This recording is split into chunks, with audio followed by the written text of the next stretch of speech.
pernah berada di ruangan sunyi, tanpa suara apapun, lalu muncul dua reaksi yang bertolak belakang. Sebagian orang merasa damai, sebagian lain justru gelisah, dan ingin segera mengisi keheningan. Kesunyian bisa terasa seperti pelukan, tapi juga bisa terasa seperti ancaman. Pertanyaannya, kenapa satu kondisi yang sama bisa memunculkan emosi yang sangat berbeda? Jawabannya ada pada cara otak memproses keamanan, kontrol, dan pikiran kita sendiri. Otak manusia terbiasa dengan rangsangan, suara, cahaya, dan aktivitas menjadi sinyal bahwa lingkungan aman dan terkendali. Saat semua rangsangan itu hilang, otak harus bekerja lebih keras untuk menilai situasi.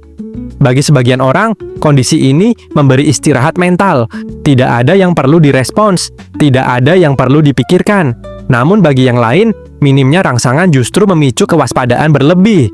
Kesunyian terasa menenangkan ketika otak menganggap situasi tersebut aman. Dalam kondisi ini, sistem saraf parasimpatik aktif, tubuh rileks, napas melambat, dan pikiran menjadi lebih jernih. Inilah alasan meditasi sering dilakukan dalam keheningan. Tanpa gangguan eksternal, otak bisa menurunkan mode siaga dan masuk ke kondisi pemulihan. Sunyi menjadi ruang istirahat, bukan ancaman. Sebaliknya, kesunyian terasa menakutkan ketika otak menafsirkannya sebagai ketidakpastian. Tanpa suara, otak tidak mendapat petunjuk tentang apa yang terjadi di sekitar. Bagi otak primitif, ketidakpastian identik dengan bahaya. Akibatnya, sistem saraf simpatik aktif, jantung berdebar, pikiran dipenuhi skenario buruk, dan kecemasan muncul meski tidak ada ancaman nyata. Kesunyian juga memaksa kita berhadapan dengan pikiran sendiri. Saat tidak ada distraksi, pikiran yang biasanya tertutup oleh aktivitas muncul ke permukaan. Bagi orang yang nyaman dengan dirinya, ini terasa reflektif dan menenangkan. Namun bagi yang menyimpan kecemasan, trauma, atau konflik batin, kesunyian bisa menjadi ruang gema yang memperbesar suara-suara internal yang tidak menyenangkan. Pengalaman masa lalu sangat memengaruhi respons terhadap sunyi. Orang yang terbiasa hidup dalam lingkungan ramai mungkin merasa canggung saat sunyi. Sebaliknya, orang yang sering menghabiskan waktu sendiri cenderung menemukan ketenangan di dalamnya. Otak belajar dari pengalaman. Jika sunyi pernah diasosiasikan dengan kesepian atau ancaman, maka respons emosionalnya akan cenderung negatif.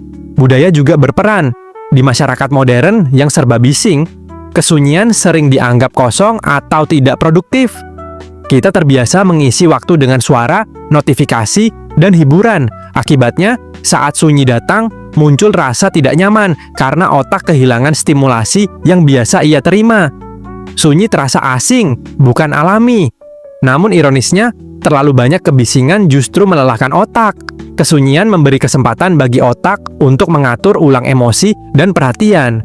Penelitian menunjukkan bahwa jeda sunyi dapat meningkatkan fokus dan kestabilan emosi.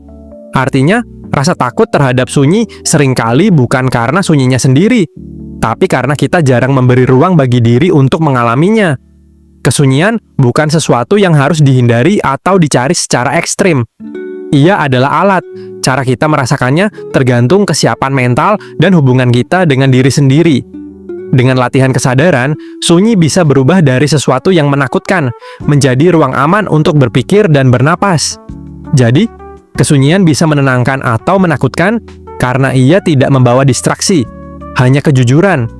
Ia memperlihatkan apa yang sedang ada di dalam diri kita. Jika pikiran tenang, sunyi terasa damai. Jika pikiran penuh konflik, sunyi terasa mengancam. Mungkin bukan kesunyian yang perlu kita takutkan, tapi apa yang muncul ketika dunia berhenti bersuara.